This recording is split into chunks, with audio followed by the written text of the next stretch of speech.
1-28-920-548. Saya dari Prodi Manajemen Fakultas Ekonomi dan Bisnis dari Universitas Mandisakti Bekasi. Di sini saya akan menjelaskan materi dari mata perkuliahan saya, Ekonomi Internasional, untuk memenuhi ujian tengah semester dari dosen pengampus saya, yaitu Bu Wina Sari Kusumaning Tias. Pertama, di sini ada pengertian ekonomi internasional. Internasional merupakan ilmu yang mempelajari bagaimana hubungan ekonomi antara satu negara dengan negara lain yang dapat mempengaruhi alokasi sumber daya baik antara dua negara tersebut maupun antar beberapa negara. Hubungan dalam perekonomian internasional dapat berupa perdagangan, investasi, pinjaman, serta bantuan kerjasama internasional. Ilmu ekonomi internasional selain mempelajari aspek teoristis, juga mempelajari aspek kebijakan atau policy yang disebut dengan international setting. Dalam aspek kebijakan ini, maka jangkauan ilmu ekonomi internasional jelas lebih luas dari cabang ilmu ekonomi lainnya, karena mencakup antara negara. Sifat kebijakan dalam ilmu ekonomi internasional akan berbeda dengan sifat kebijakan dalam ekonomi nasional. Selanjutnya di sini ada ruang lingkup ekonomi.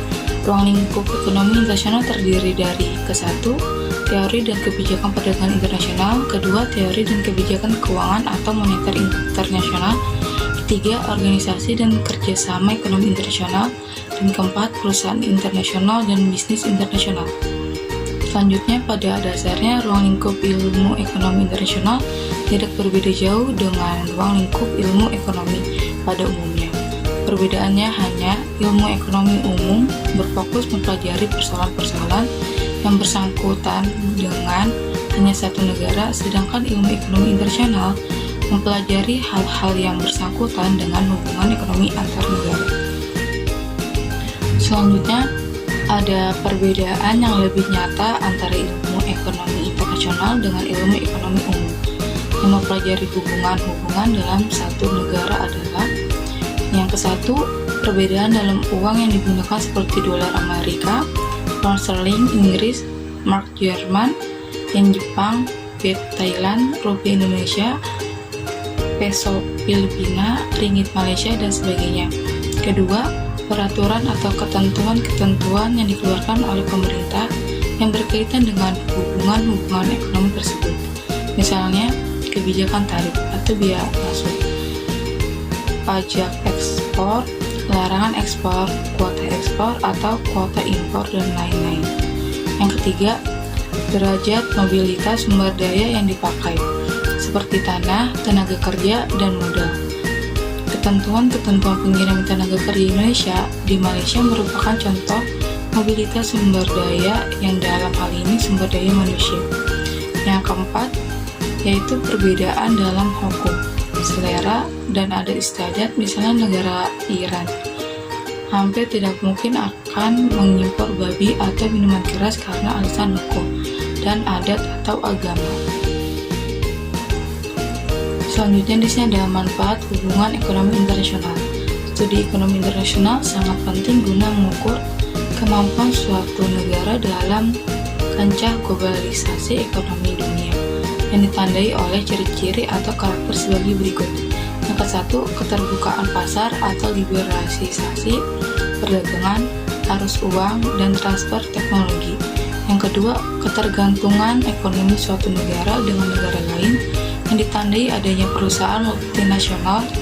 Dan yang ketiga, persaingan semakin ketat antar negara atau antar perusahaan untuk meningkatkan produktivitas, efisiensi, dan aktivitas yang makin optimal.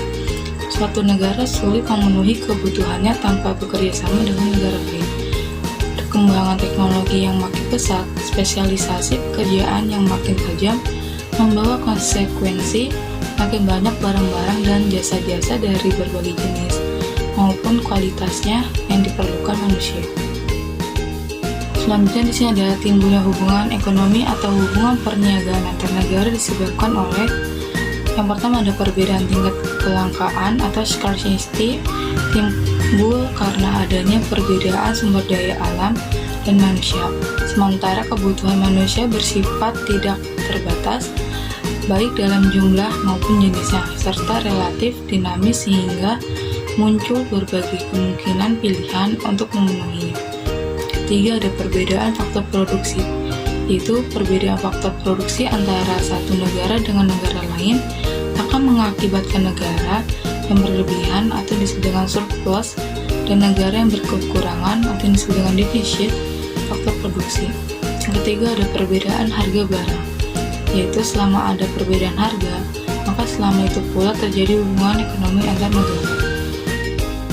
Selanjutnya di sini ada hubungan ekonomi antar negara meliputi berbagai macam kegiatan yang dapat digolongkan dalam 3 bentuk, yaitu yang satu ada hubungan ekonomi yang terjadi karena adanya pertukaran atau perdagangan barang dan jasa yang dihasilkan. Kedua, hubungan ekonomi yang terjadi karena adanya pertukaran sumber daya ekonomi dan faktor-faktor produksi. Yang ketiga, hubungan ekonomi yang terjadi karena adanya hubungan utang piutang atau kredit antar negara.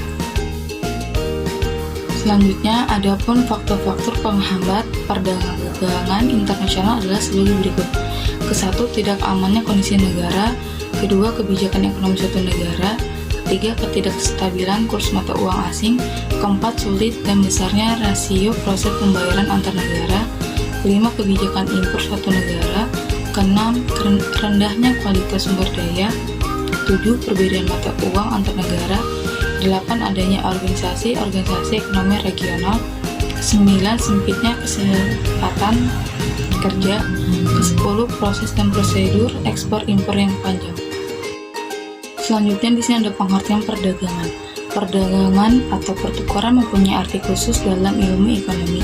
Perdagangan diartikan sebagai proses tukar-menukar yang didasarkan atas kehendak sukarela dari masing-masing pihak. Pertukaran yang terjadi karena ada paksaan, ancaman, perang, dan sebagainya tidak termasuk dalam arti perdagangan yang dimaksud. Selanjutnya, pertukaran atau perdagangan timbul karena salah satu pihak melihat adanya manfaat atau keuntungan tambahan yang bisa diperoleh dari pertukaran tersebut. Jadi motif atau dorongan bagi orang yang melakukan tukar-menukar adalah adanya kemungkinan diperoleh manfaat tambahan tersebut. Manfaat ini disebut manfaat perdagangan atau gains of trade. Selanjutnya di sini ada faktor-faktor pendorong perdagangan internasional. Sebenarnya terdapat banyak hal yang menjadi faktor pendorong terjadinya perdagangan internasional. Di antaranya, kesatu, usaha untuk memenuhi kebutuhan. Kedua, perbedaan kekayaan sumber daya alam. Ketiga, perbedaan selera. Keempat, perbedaan iklim. Kelima, keinginan memperluas pasar dan menambah keuntungan. Keenam, kemampuan negara mengelola sumber daya ekonomi berbeda. Ketujuh, kerjasama, hubungan politik, dan dukungan negara. Kedelapan, penerapan teknologi dan penghemat biaya produksi atau yang disebut dengan efisiensi. Kesembilan, terjadinya era globalisasi. Selanjutnya di sini ada dampak perdagangan internasional terhadap pertumbuhan dan kompensasi. Penyebab pertumbuhan negara yang memiskinkan atau merundingkan atau yang disebut dengan immaterializing growth itu adalah kesatu, pertumbuhan negara yang bersangkutan lebih cenderung atau timpa ke sektor ekspor. Kedua, permintaan luar negeri bagi barang ekspor adalah inelastis atau disebut dengan elastis rendah, sehingga peningkatan penawaran barang ekspor tersebut mengakibatkan penurunan harga. Ketiga, meningkatkan jumlah barang atau nilai produksi tidak mampu mengimbangkan penurunan pendapatan karena turunnya harga. Jika harga relatif berbeda di masing-masing negara sebelum terjadi perdagangan, maka setelah terjadi perdagangan kedua negara tersebut akan mendapat keuntungan. Kemudian disebut dengan proposis dasar. Selanjutnya di sini ada dampak perdagangan internasional terhadap kesejahteraan masyarakat. Terdapat dua sudut pandangan yang mempunyai kesimpulan yang bertolak belakang satu sama lain. Sudut pandang pertama menurut teori neoklasik bahwa hubungan perdagangan luar negeri yang bebas mempunyai pengaruh lebih memeratakan distribusi pendapatan di dalam negeri atau negara. Sudut pandangan yang kedua bertentangan dengan teori neoklasik, menyatakan bahwa kesimpulan-kesimpulan teori neoklasik itu bertentangan dengan teori neoklasik, menyatakan bahwa kesimpulan teori neoklasik itu bertentangan sejarah maupun kenyataan yang ada sekarang. Perdagangan bebas dan penanaman modal asing justru tidak jarang mempertajam ketimpangan baik dalam distribusi pendapatan antar negara maupun distribusi pendapatan antar warga masyarakat dalam suatu negara. Selanjutnya, dengan adanya perdagangan antara negara, dapat disimpulkan kesejahteraan secara total bagi negara mengimpor dan negara mengekspor secara bersama-sama meningkat. Walaupun demikian, bila dilihat masing-masing produsen dan konsumen bagi kedua negara, tampak bahwa produsen di negara mengimpor dan produsen di negara mengekspor akan mengalami peningkatan kesejahteraan. Selanjutnya di sini ada pengertian integrasi ekonomi. Integrasi ekonomi dalam konteks negara yaitu menggambarkan penyatuan beberapa negara dalam satu kesatuan, namun batasan definisi yang berlaku tentang integrasi ekonomi di antara para ekonomi belum menentukan kata sepakat. Para ekonomi mengembangkan definisi integrasi ekonomi dari berbagai sudut pandang yang berbeda satu sama lain. Dari sudut teoretis, integrasi ekonomi adalah mengacu pada suatu kebijakan komersial atau kebijakan perdagangan yang secara diskriminatif menurunkan atau menghapuskan berbagai hambatan dagangan hanya di antara negara-negara anggota yang sepakat untuk membentuk suatu kawasan ekonomi. Selanjutnya di sini ada manfaat atau keuntungan dan integrasi ekonomi, yaitu berkaitan dengan signifikasi integrasi. Integrasi ekonomi memberikan manfaat baik dari sudut pandangan pelaku ekonomi maupun bagi perekonomian kawasan. Dengan demikian, manfaat integrasi ekonomi yaitu satu, produk-produk semakin efisien dan berpeluang terjadinya spesialisasi sehingga negara yang bersangkut pautan memiliki keunggulan komparatif. Kedua, produksi meningkat akibat meningkatnya peluang perdagangan. Ketiga, posisi tawar di forum internasional membaik sehingga dapat memungkinkan peluang perdagangan meningkat. Keempat, efisiensi produk semakin meningkat sehingga akan meningkatkan kompetisi. Kelima, kualitas produk dan faktor produksi makin meningkat yang disebabkan oleh perkembangan teknologi. Keenam, mobilitas modal dan tenaga kerja bebas keluar masuk sesama negara-negara. Ketujuh, adanya koordinasi antara sesama anggota dalam kebijakan moneter dan fiskal.